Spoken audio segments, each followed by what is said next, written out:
While many people are wondering what the Chicago Bears' plans are exactly with the number 9 overall pick in this year's draft, I'm going to talk today about a handful of sleeper picks that could be there for the Chicago Bears in this year's draft. We're going to get into all and more right after this. You are now tuned in to Chicago Bears Central, your number one place for all Chicago Bears news and content. What's going on, Bears fans? Welcome to another episode of Chicago Bears Central, your number one spot for everything Chicago Bears related. I'm the host here, Haize, but more importantly, you guys can follow the channel at Chi Bears Central on every social media platform we happen to be on. With that being said, I want to go ahead and get into some content for you guys, man. I want to talk about sleepers in this draft. Now, keep in mind in this one, what I'm talking about with sleepers here, I'm in no way saying, this isn't a mock draft. I'm not saying do this trade to get this guy, do this trade to get that guy. I'm just going over sleepers that could be in this draft, that could be on the Bears' radar, regardless of whatever they decide to do. It's up to them to find a way to get these guys, but these are just players that I would not be surprised are somewhere on the Chicago Bears board if they're able to get them, if they fit into their plans of the picks or whatever else. And I'll kind of explain where some of these guys are going to be as well on top of all of that. But I want to go ahead and start off with the list with some edges, right? We're going to talk about 4 edges in this, 3 edges, I believe, in this list. And the first one I want to talk about is a guy that I did talk about earlier in this whole process, and that is Darius Robinson out of Missouri. This is a 6'5", 285-pound defensive lineman. He's listed as an edge, but part of the reason why I like him potentially so much for the Chicago Bears, if they do draft him, is his versatility. Darius Robinson projects to be a 5 tech potentially at the NFL level, meaning that he can play inside, he can play outside, he can play on the edge. He can, kind of like a DeMarcus Walker, right? And you get a younger version of that, somebody who can be molded. And the reason why I like this so much for the Chicago Bears is just simply put, he's a guy with Eric Washington and what Eric Washington likes to do in that defensive line, moving people all around, right? Keeping that defensive line fresh. Having a guy that can play every position on that defensive line could be huge for them. He would also learn from another player that can go inside and outside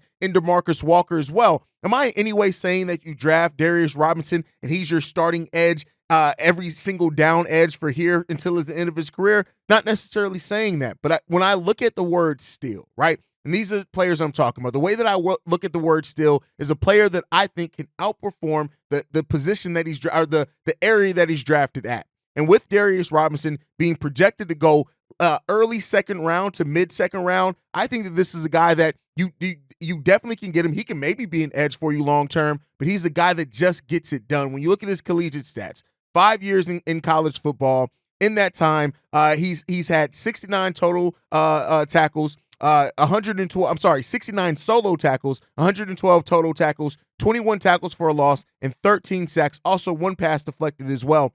Darius Robinson is a guy that I just look at and I see somebody who can just outright play the game of football, and there's something to be said with that. And the thing with getting Darius Robinson, if you do get him, is that you have those multitude of positions that you can use him at. So even if Javon Dexter ends up being our starting defensive tackle in the 3 tech that we hope that he can turn out to be, and Zach Pickens ends up rounding out as well, and you do eventually maybe get another edge, Darius Robinson then is a player that still can play a whole hell of a lot of snaps for you just because of his versatility there. And so I really like Darius Robinson. I like a lot of what he has. Yeah, the 40 time isn't a great, which may point to him maybe not being able to be an edge at the NFL level, but the versatility that he brings, and he's just an outright dog. Darius Robinson is just a player that gets it done. He finds ways to be productive in both the pass defense and the run defense, and he's a guy. And while that speed out there on the outside could be a little bit of a concern, he may not get the sacks, but I guarantee he's going to get the pressure.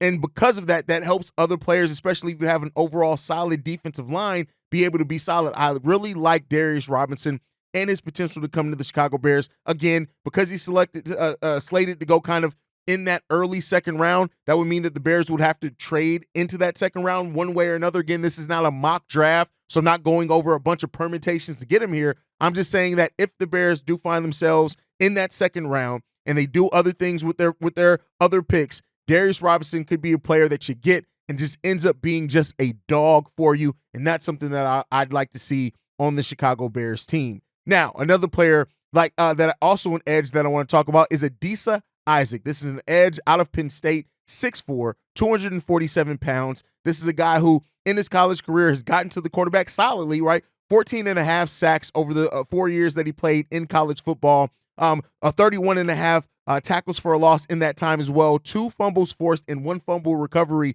in his collegiate career as well. This is another guy who the combine numbers don't jump out at you.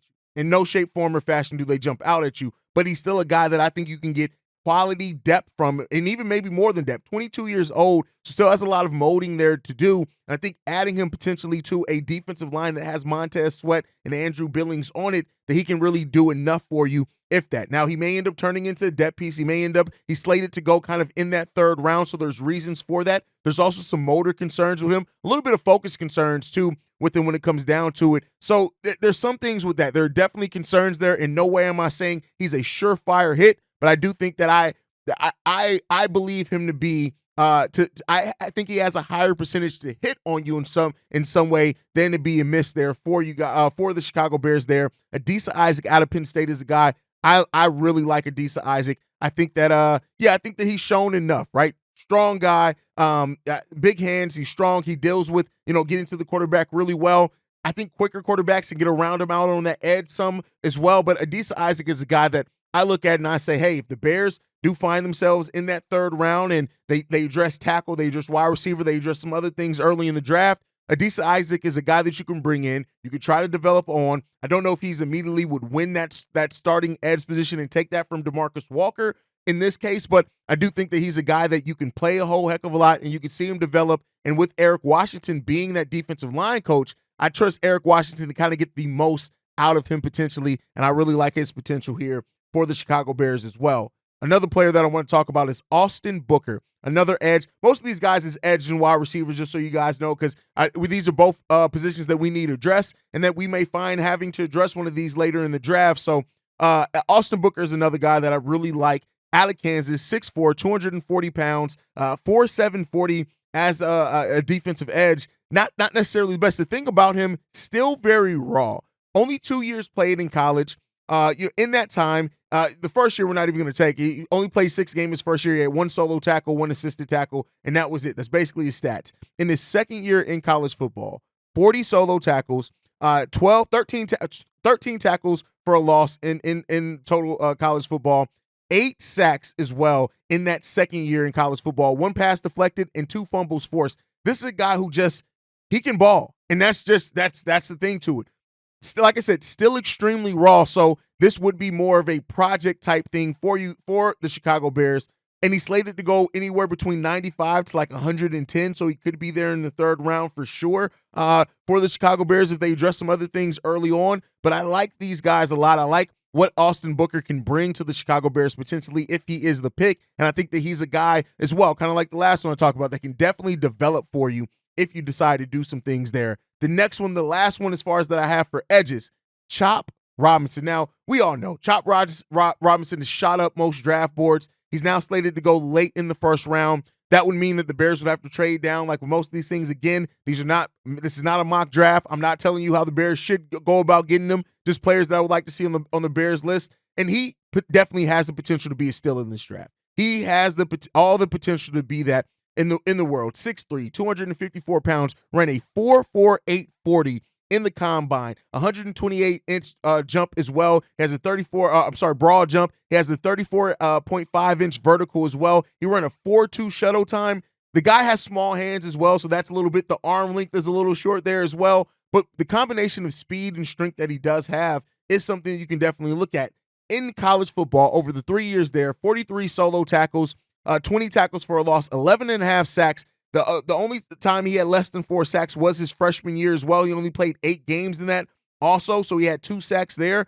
3 passes deflected, 3 fumbles forced, and 2 fumbles recovered over the course of his collegiate career. We all know. Everybody's been talking about Chop Robinson. We know why Chop Robinson has moved up draft boards in a lot of cases, and I do think he still has the potential to be a steal in this draft. But again, it's going to be kind of difficult for the Bears to end up getting him, but you never know what's going to happen there. And then next up, where I want to also talk about is the wide receivers. Now, I got 2 wide receivers on this list as far as sleepers for the Bears in this draft. The first one I want to talk about is a guy that's very familiar with our next projected starting quarterback in Caleb Williams, and this is Brendan Rice of course, out of UCLA, 6'2", 208 pounds. Now, while this guy doesn't have necessarily the potential to maybe be a number one wideout, there are a lot of draft experts that lately have been saying that Brendan Rice has the potential to be a huge steal in this draft. When you look at the fact that he's selected to go somewhere in the hundreds range, he could definitely offer great value for the Chicago Bears. Now, because he doesn't necessarily project to be a number one wideout, even though we've seen number one wideouts develop, and you don't expect it, his college stats, nothing to sing home about, right?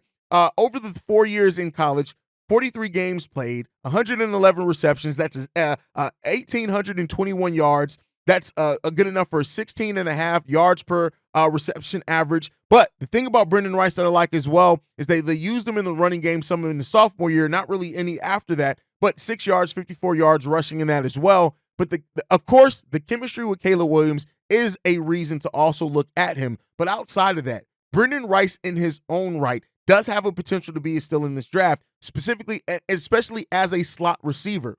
So if the Bears do look to address some of the other needs and say, hey, we can kick off finding another number one wideout maybe down the road because we do have DJ Moore, because we do have Keenan Allen, Brendan Rice would come in and immediately be the slot receiver, winning that position more than likely over Tyler Scott. Bigger, still has a lot of quickness there as well, running 4.5 40. Of course, not as fast as Tyler Scott, but has better hands. I also think he has bigger a game-breaking possibility for there as well. I really like Brendan Rice in this draft. And again, that's without him being the son of Jerry Rice. That's without him potentially, not potentially, that's without the chemistry that you think he already has with Caleb Williams. But then when you add those wrinkles into it as well, it's going to be big for him. And I also look at Shane Waldron, and while Shane Waldron does like running double tight end sets a lot and using that tight end as a pseudo kind of slot receiver at times, I think that Shane Waldron would love using Brendan Rice in his system as well, coming over slants, coming over the middle, getting some of that, getting people to the outside and trying to use that breaking speed as well. I like Brendan Rice a whole hell of a lot in this draft, and he's a guy that I think a lot of teams are sleeping on. And I think along with him and Darius Robinson, who the edge I mentioned earlier, I think that those are two players that I look at in this draft, and I say that GMs are going to ask themselves, why do we pass up on these players for sure? Brendan Rice, I like a whole hell of a lot for the Chicago Bears, especially getting value later in the draft as well. I think you can do damn good for the Bears. And then the last player I'm going to talk about is Javon Baker, wide receiver out of UCF, 6'1", 202 pounds, a 4.5 40. He ran in that. When you look at his collegiate stats as well, 4 years played, 46 games in that time, 117 receptions, 2,051 yards. That's good enough for a 17.5 yard per carry average, 13 touchdowns as well. This is a guy that I look at with the speed that he does have, the verticality that he has as well, has really long a wingspan as well, and solid hands for a wide receiver. Again, this is kind of finding quality later in the draft. He's projected to go anywhere between 85. I've seen some mocks have him go as low as the 110s in that area. It just depends on some things, but this is a guy that I definitely think that if the Bears were to draft, that they can find solid ability out of. Again, not necessarily saying he could turn into a number one wideout or anything like that, but I do think that he can turn into a player for you that, especially over his rookie contract, ends up outplaying that contract a lot for the Chicago Bears. So again, another guy that I like a whole heck of a lot for the Bears to come in, take a look at, see if they can get something done there, if they also see the value in him. So we'll end up seeing what happens with that. So it really, really solid opportunities for the Chicago Bears to still find value at positions of need later in the draft. Darius Robinson is the one that I like the most out of any of these players, regardless of position. I love his versatility on that defensive line, and knowing what I know about Eric Washington from researching and how he likes to rotate that. Having a versatile piece like Darius Robinson could do really well for the Bears. So just to recap, and as far as the edges that I feel like could be steals for the Chicago Bears in this draft, Darius Robinson, edge out of Missouri, Adisa Isaac, edge out of Penn State. Then you also have, of course, Chop Robinson, the edge out of Penn State as well, on the opposite side of Adisa Isaac. And then as far as the wide receivers, you got Brendan Rice, wide receiver out of UCLA, chemistry with Caleb Williams, but also I think that he can really outlive wherever he's drafted at and outplay that draft position. And then, of course, Javon Baker as well for the Chicago Bears potentially there. But let me know your guys's. Who are any potential steals that you see later in this draft that could go that you think could outplay their draft position? Let me know what you guys think about that down below. Make sure you guys are following the show at Bull Central Pod. Wrong show. Make sure you guys are following the show at Shy Bear Central. You can send us any feedback, questions, comments, concerns, ChicagoBearCentral@gmail.com. Lastly, if you want to leave a text message and our voicemail for the mailbag, the number to do so, 773-242-9336. We are the number one spot for everything Chicago Bulls related, thanks to you guys. And like I like to end every episode on, Chi-Town up, but bear down. Love you guys. Peace, y'all. This has been a presentation of the Break Media.